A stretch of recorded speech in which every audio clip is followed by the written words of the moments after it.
My fiancé died in a car crash on the way to our wedding. But then I found security footage, and he walked into a hotel with my maid of honor. For the longest time, I thought I was living a fairy tale. His name was Daniel, a calm storm in human form, gentle, charismatic, and someone you trust blindly, even before he ever earned it. And that's exactly what I did. I gave him my trust, my time, my soul, and everything else that could be shattered later.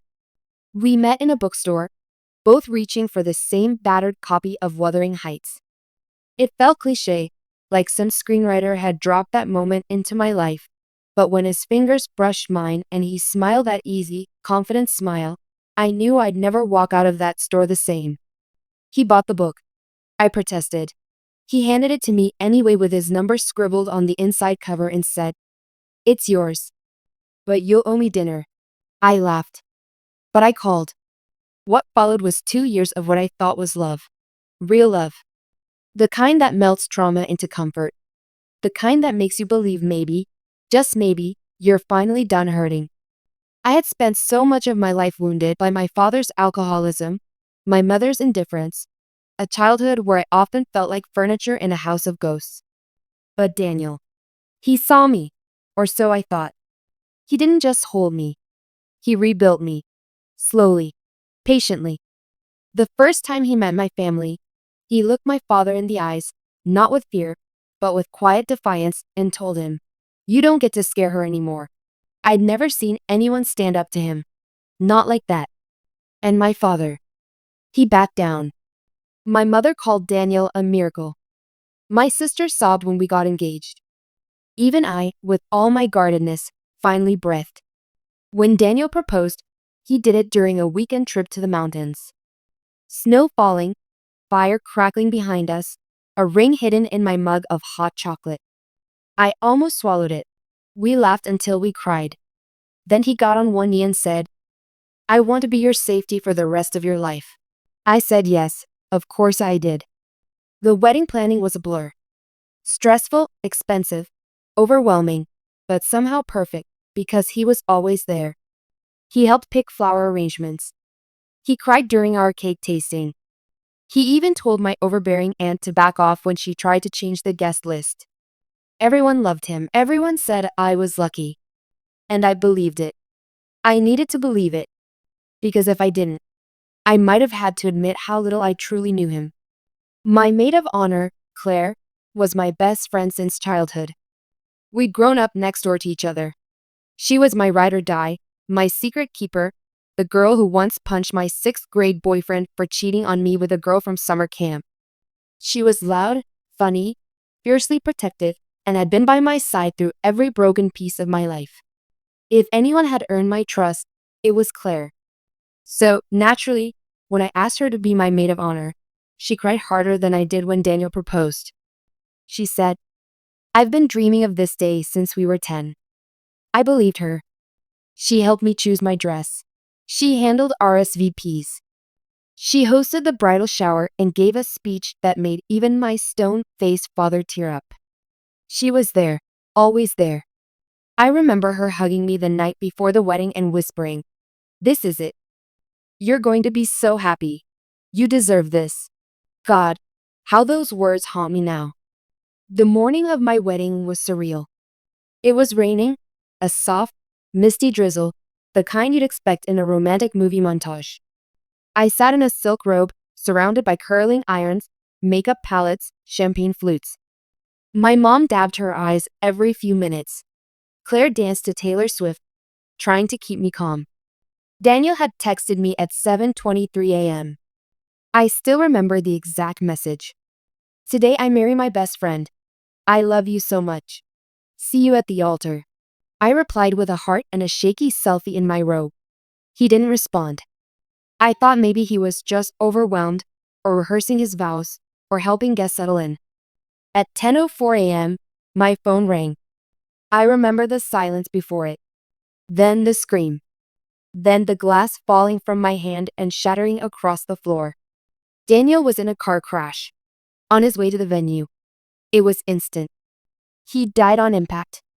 I don't remember much after that.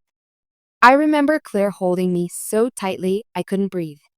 I remember my mother screaming, "No, no, no, no."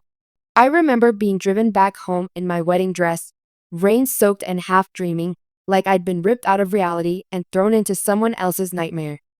And I remember the grief, the violent kind, the kind that didn't let me cry. It just shut me down. I stopped eating. I stopped sleeping.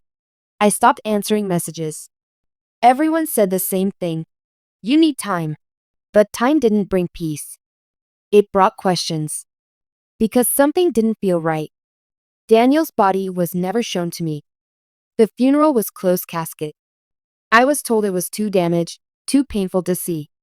There was a police report. An accident on Highway 9. His car had veered off into a tree. No passengers. No witnesses. But something about it felt off. He was always careful. He never sped. He always wore a seatbelt. And there was no rain that early. No oil slicks. No mechanical failures. Just silence. Until, weeks later, when I received a letter from the wedding venue, a formality, just part of the refund process. Attached was a list of security footage timestamps from the morning of the wedding. Something caught my eye. 9:17 a.m. Claire Hudson arriving alone. 9:34 a.m. Daniel Carter never arrived. That was expected. But then, there was a timestamp marked 9:51 a.m. Suspicious vehicle entry recorded behind service gate black BMW. That was Daniel's car. I blinked. Read it again. It hadn't crashed yet. It had entered the back of the venue. Almost 45 minutes after I was told the accident happened. I reached out to the venue manager. Told them I wanted to review the footage for closure. They agreed. I booked an appointment. I told no one, not my mom, not my sister, not even Claire. That footage. That cursed, world-tilting footage. It changed everything. And it wasn't just Daniel I saw. It was Claire. Walking beside him. Holding his hand. Laughing. Both of them entering a hotel across the street from the venue. Not even trying to hide. He wasn't dead. He had faked it. And she was in on it. That's when the numbness cracked. That's when grief turned to fire. And that's when I decided. They ruined my life together. Now I'll destroy theirs, one piece at a time. My hands were trembling as I rewatched the footage. There was no mistaking it. No logical way to explain it away. No excuse that could possibly exist for what I was seeing. Daniel. My fiancé. The man whose funeral I had cried through. The man whose ashes now sat in a decorative urn on my bedroom shelf. He was alive. And he wasn't alone. Claire, my best friend since childhood, was right there beside him, her hand wrapped in his like it had always belonged there. They didn't even look over their shoulders. No paranoia. No guilt. Just ease. Just familiarity. Just happiness. They entered the hotel through the back entrance, right across from the venue, where hundreds of guests waited to mourn a tragedy that hadn't happened yet. I had stood under that arch with tears in my eyes, not from joy, but from grief, while the man who was supposed to be my forever checked into a hotel with the woman who held my bouquet the night before. There are no words for that kind of betrayal. Only silence. Only the sound of your own soul shattering. For days, I said nothing. I slept with the flash drive under my pillow like a relic, a cursed truth I couldn't unsee. I played it again and again. Studied every frame. Zoomed in. Not to convince myself it was real, no. I already knew that, but to figure out how I'd missed it. How had I been so blind? The more I thought about it, the more things began to shift in my memory. Conversations I dismissed. Looks I'd overlooked. That night Claire offered to drive Daniel home after his bachelor party because he was too drunk. Or how she once joked months ago, "If you ever screw it up, I'm next in line." I'd laughed. I was such a fool. I started watching them. It sounds crazy, I know, but what would you do if your dead fiancé turned out to be alive and well, sleeping with your best friend behind your back? Wouldn't you need answers? Wouldn't you need revenge? So I did what anyone on the edge of madness and heartbreak would do. I created a fake identity. I used a burner phone, made a fake Instagram account, and started following both of them under a different name. Claire had gone private, but Daniel, no, Eric now, apparently, had reemerged online just 2 weeks after his death, using a variation of his middle name and pretending to be someone new in a new city. His bio? Just a man rebuilding life after loss. Loss. Loss. The audacity made my stomach turn. Claire, on the other hand, had disappeared entirely, deleted all her socials. I figured she was hiding, laying low, letting him take the spotlight while she cleaned up the mess she left behind. But I wasn't the only one she'd ghosted. I reached out to Heather, a mutual friend who'd been one of the bridesmaids. I kept it casual at first. Hey, have you heard from Claire? Not since the funeral. Why? She's just been gone. It's weird, right? Honestly, yeah. Something about her felt off that day. She left right after the ceremony. Didn't even say goodbye. I paused. Do you remember what she wore that day? Her dress? Light blue silk, open back. Wasn't it ruined in the rain? No, it barely got wet. She changed right after. I think she had another outfit. Of course she did. Another outfit. For another occasion. Like checking into a hotel with the groom. I dug deeper. It took some effort and a few forged documents, but I managed to access Daniel's death certificate. My hands clenched as I read the fine print. Date of death, April 23rd, 10:10 a.m. Location, Highway 9. Body identified by dental records. No physical body available for family viewing. No body. No open casket. No DNA confirmation. Just dental records, which could be faked, or mismatched, or swapped. Especially if someone worked in a dental office. Like Claire's cousin Michelle, who conveniently went on sabbatical 2 months before the wedding and moved overseas. Suddenly, everything made sense. They had planned this, carefully, for months. Daniel had faked his death. Claire had helped. Someone else had burned in that car. Someone whose name would never be known, maybe a John Doe, or someone whose disappearance went unnoticed. And me? I was just the collateral damage. But I wasn't broken. Not anymore. I was awake. And nothing is more dangerous than a woman reborn in her own rage. I decided to confront someone. Not them, not yet. But someone who might have known. Daniel's cousin, Zach, had always been too nice. Too nervous. At the funeral, he could barely meet my eyes. Said all the right words, but his hands shook too much. I remembered that now. So I invited him to coffee. Told him I just wanted to talk. He said yes, too fast. We met at a quiet spot downtown. I wore my best version of a grieving fiancé. Pale foundation, messy bun, sad eyes. He sat across from me, fidgeting with his cup. I leaned in. Softly. Gently. Zach, what really happened that day? His eyes darted. What do you mean? Daniel's death. The crash. Something doesn't add up. It was an accident. You know that. I tilted my head. Do I? He swallowed. I didn't say a word. Just held his gaze. And then, he cracked. He was in trouble, okay? With who? People. People who wanted money. Claire said she had a plan. A way out. She said he needed to disappear. That you'd be taken care of. I laughed. Taken care of? They faked his death, Zach. They left me for dead in a wedding dress. His face turned white. I didn't know everything. I swear. I thought it was just to keep him safe. Safe? I snapped. They're not hiding. They're together. He froze. Wait, Claire and Daniel? No, that's not possible. You didn't know? Oh my God. His eyes widened in horror. But this time, I believed it. He really didn't know about that part. But now he did. And now, I had leverage. I left the cafe with more than just confirmation. I had names. I had timelines. I had every rotten thread of the web they'd woven, and I knew exactly where to start pulling. They thought I'd bury myself in grief. They thought I'd vanish into heartbreak. They thought I'd never find out. But they made one fatal mistake. They let me live. I used to think heartbreak was the worst pain a human could feel. I was wrong. It wasn't the heartbreak that hurt me the most. It was the humiliation. The betrayal.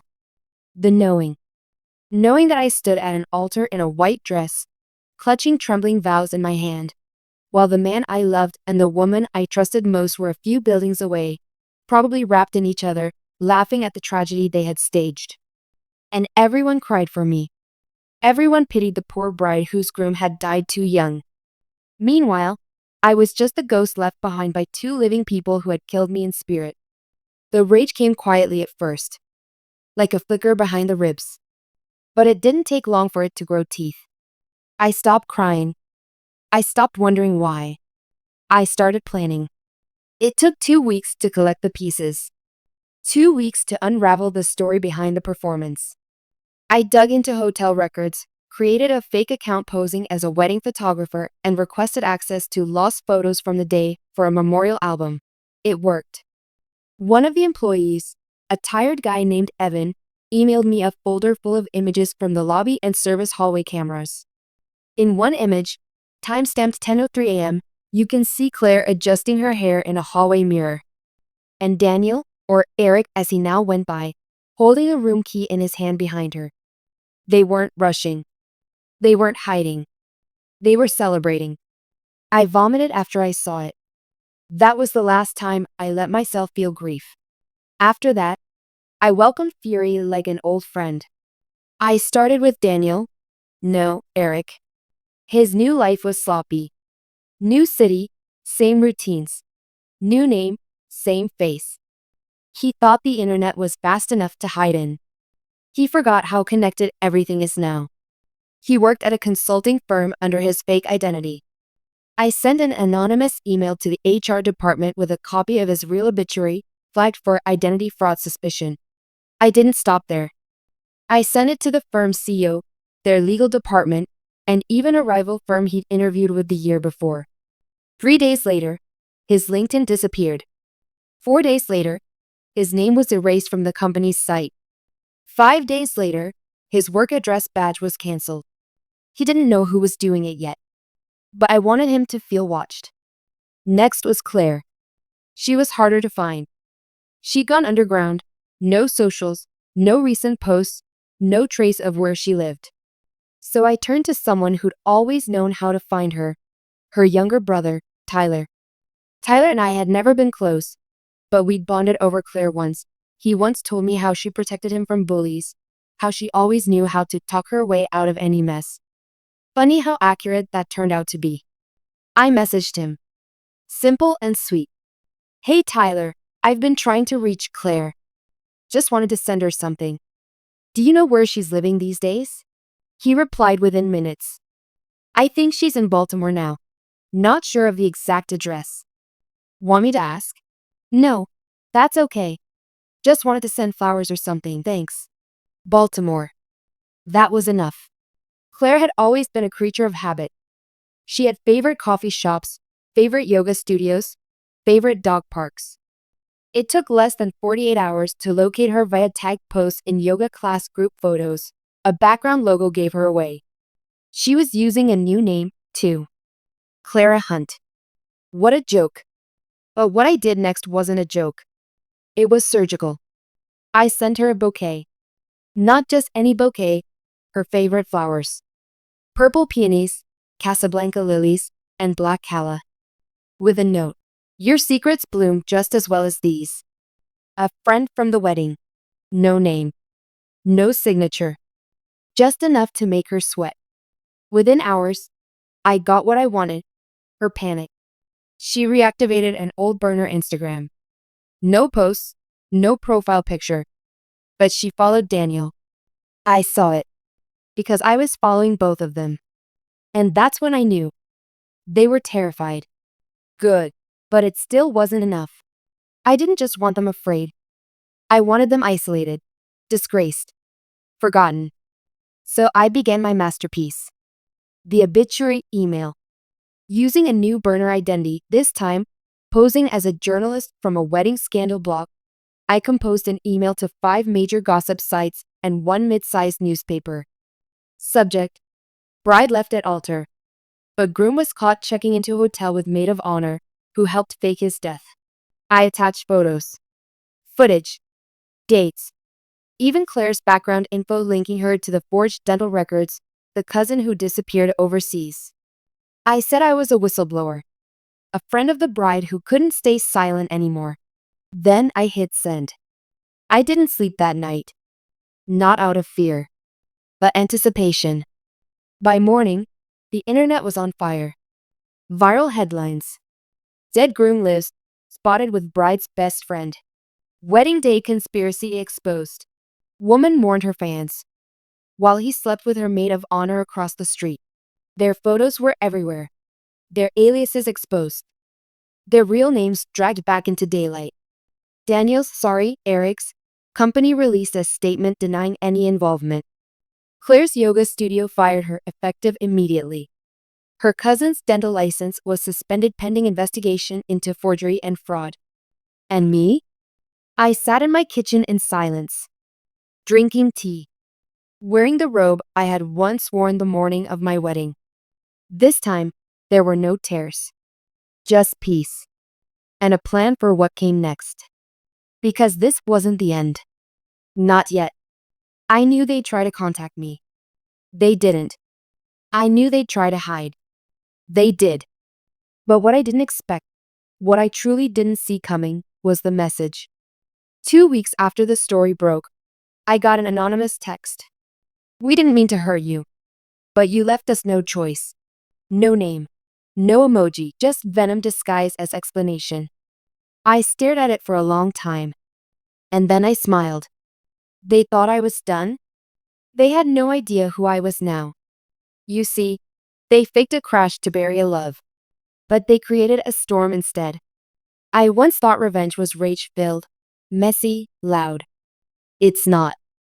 Real revenge, the kind that lasts, is quiet, surgical. It doesn't scream. It waits. And I had waited long enough. They stole my wedding, my future, my identity as a fiancé, as a friend, as a woman who trusted. Now I would steal everything they had left. After the media storm hit, Daniel, or rather, Eric, tried to disappear again. He deleted all his social accounts, scrubbed his online presence. But he forgot that I knew him better than anyone ever had. He was predictable. He always used the same kind of passwords. He had a thing for Greek mythology. Achilles 1989, Odyssey, and Prometheus Returns were all variations I cracked in less than an hour.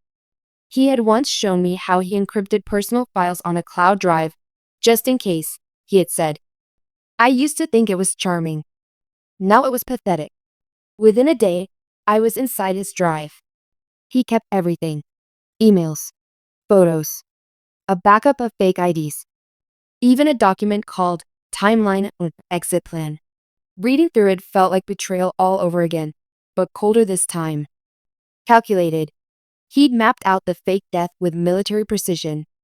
Every step had been tested, timed, and rehearsed. He even rehearsed the lie he would tell Claire to keep her in control, or maybe it was the other way around. They were both monsters. The only difference was who sharpened the teeth. But monsters bleed, too. And I was going to bleed them dry. Step 1. Legal torment. I sent Daniel's entire cloud archive to a former classmate of mine, Ava, who now worked in a federal fraud investigation unit. I left out my name. Just sent the tip anonymously. Ava was ruthless when she smelled blood. Within 3 days, Daniel's bank accounts were frozen. By the end of the week, his fake identity was flagged internationally. He was wanted in 2 countries for identity theft and conspiracy to commit fraud. But that was just the appetizer. Step 2. Financial destruction. Daniel and Claire had bought a small property in Maryland under fake names. How sweet, their love nest built on the grave of my life. I contacted the mortgage company, posing as a cybercrime agent investigating financial fraud. Sent them fake but official looking documentation, complete with notary seals, which I printed using a kit I bought online.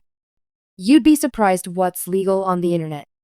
They froze the title within 48 hours and flagged it for criminal review. Their mortgage?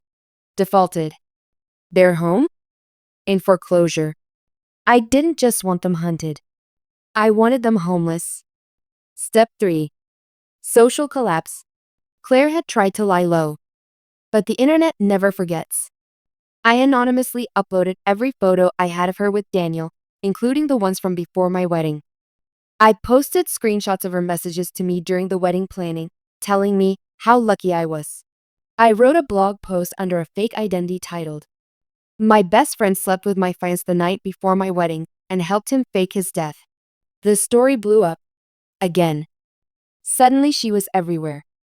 Her name, or rather, Clara Hunt, was being dragged through online forums, Facebook groups, and Reddit threads. People searched her old name. Her face became a meme. One post went viral. Imagine faking your man's death just to sleep with him behind a church. It wasn't just scandal anymore. It was infamy. No one would hire her again. No one would trust her again. And anyone who Googled her would never see her the same. But I still wasn't done. Because revenge isn't complete until they know you were behind it. That's what makes it personal. That's what makes it hurt. Final step. The confrontation. I waited until the exact right moment. I knew they were still in Baltimore, staying in a dingy short-term rental since the bank seized their house. I found it through a receipt in one of Daniel's shared drives, which he'd forgotten to revoke access from. I went there in person. Not to scream. Not to cry. Just to watch. I stood across the street, wearing black. No makeup, just stillness. And eventually, they saw me. Claire spotted me through the window first. Her face went pale. She whispered something to Daniel, and then he came to the glass. Eyes wide. Hands shaking. He looked at me like he was seeing a ghost. How fitting. I didn't wave. I didn't blink. I just held up the flash drive, the one with the security footage from our wedding day, and smiled. Then I dropped it in the gutter and walked away. Because I didn't need it anymore. They knew what they did. And now, they knew I knew. And more importantly, they knew I won. I don't believe in forgiveness. Not for people like them. They didn't just lie. They didn't just cheat. They buried me. They danced on my grave. They named their new life after my funeral. But I rose. And now I am something they'll never be again. Free. I thought I had buried them. Not with death, but with disgrace. Daniel and Claire had lost their careers, their reputations, their home.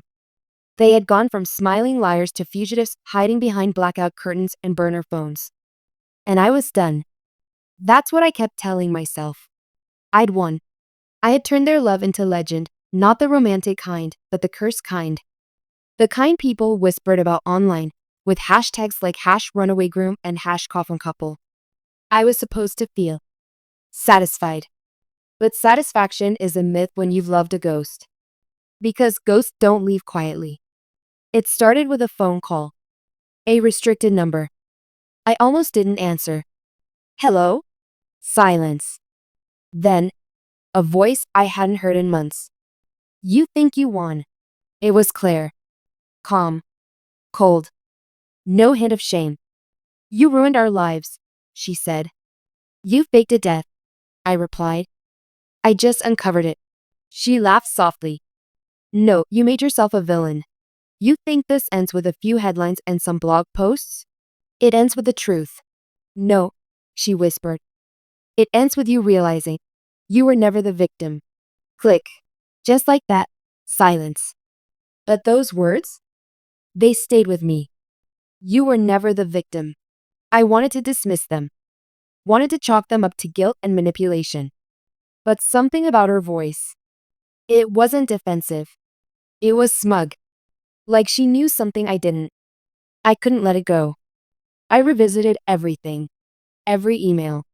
Every document. Every screenshot. Not to find more dirt. I had enough. but to double check. And that's when I found it. A tiny detail. Something I hadn't noticed before. A message Daniel had sent Claire, saved deep in an encrypted folder. It was dated 5 months before our wedding. Subject line: Final payment received. The message read, "We're all set. She won't know until it's too late." "You really think she deserves to find out?" Claire had replied.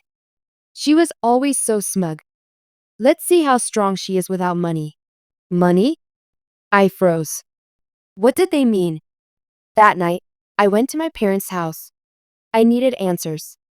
I needed to understand if something, anything, in my past connected to this. I was digging through old paperwork in the attic, thinking maybe Daniel had stolen from me, maybe they were after inheritance or insurance, when I found a locked metal file box. It was dusty, untouched for years. I picked the lock. Inside were letters. Legal letters, statements, account balances, dates, names, and one word stamped over and over again in red ink. Trust fund. My name. My mother's name. My grandfather's will. It didn't make sense. I never knew I had one. But the truth unraveled fast. My grandfather had left me a trust fund. One I couldn't access until marriage or death. If I married, the money would be released to me and my spouse. But if I died, even presumed dead, the fund defaulted to a designated secondary beneficiary. Guess who? Claire. It had been set decades ago. A clerical mistake, probably. No one ever updated it. And since my parents never told me about the fund, I never knew I needed to change it. Claire did. She knew. I found the last piece of the puzzle buried in a liar's inbox. Claire had requested access to the fund just a month after the funeral, not Daniel. She had forged a marriage certificate, filed it secretly, and listed herself as next of kin. The money was already gone, transferred into offshore accounts. Untraceable. She hadn't just stolen my finance. She had stolen my life. And Daniel? He was the bait. It wasn't love. It wasn't passion. It wasn't even betrayal. It was business.